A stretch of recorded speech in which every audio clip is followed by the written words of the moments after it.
thanks a lot for the time and welcome to the channel. How you doing, Sean? Doing good. Can't complain. About leave for Vegas in 2 weeks today, so I'm doing good. So, Sean, as you know, we are speaking to the Brazilian audience, and as we know, one of your BJJ coaches is Augusto Mendes, which is from Brazil. What do you know about Brazil? Have you ever been here? I've never been there. Would love to go. The only two things I know about Brazil is they got some of the best jiu-jitsu in the world and beautiful women. That's the only two things I know. And acai bowls. Acai balls, yes. It's a hit in Brazil. And do you learn any words in Portuguese, Augusto? Teaching you? No, not really. A little bit of Spanish. I know they translate a little bit, but it's not quite the same. But not really. No. Not Tanquinho Augusto does good with his English. okay. Yeah, so Not even bad words. No, not any Portuguese ones. Okay. So, Sean, how is your relationship with Tanquinho? When did you first met him, and how did you started training together? Yeah, that's a good question. I think Tanquinho came to the lab shortly after I did, I believe, which was 8 years ago or something like that, 7, 8 years ago.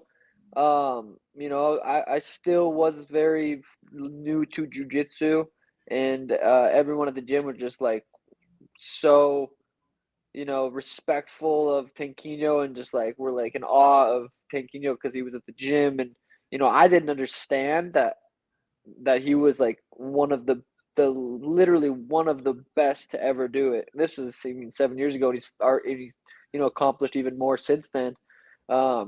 So once I kind of started learning about more jiu-jitsu and doing more jiu-jitsu, we built a good relationship. Tim and I, my head coach, and I would go to his academy outside of the MMA lab and train under him. So we were actually, doing jiu-jitsu with him also on top of, getting to train with him at the MMA lab. So we were, training with him as much as we could because I knew for me, my striking was always pretty elite and, up there. It was the grappling. I needed to just get good at grappling.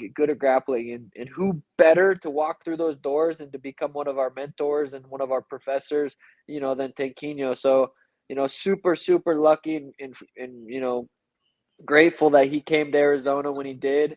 And, has been a part of the team, the MMA lab, and a part of the, Sugar team. I bring him to my fights. He's in my corner too, for the last couple years. So, yeah. That's awesome. So I believe that you already saw UFC events from Brazil in TV. So I would like to know what's your opinion about Brazilian crowds. Would you like to have the experience of fighting in Brazil one day? Yeah, I think it would be interesting. For me, there's a lot of variabilities that go into fighting, and for me, if I can just fight in Vegas, and it just makes everything so much more simple. Fighting so intense, it's such a you just gotta be so dialed in. For me to fly across the world and to fight somewhere else, it would be challenging. I wouldn't say no. If the opportunity presents itself, and I gotta fight in Brazil, Brazilian in Brazil, I think it would be. Danny, will you take her out? Um, Sorry, my princess is screaming. Never say never, but for me, it's just so comfortable fighting in Las Vegas. Las Vegas feels like home. But you never know.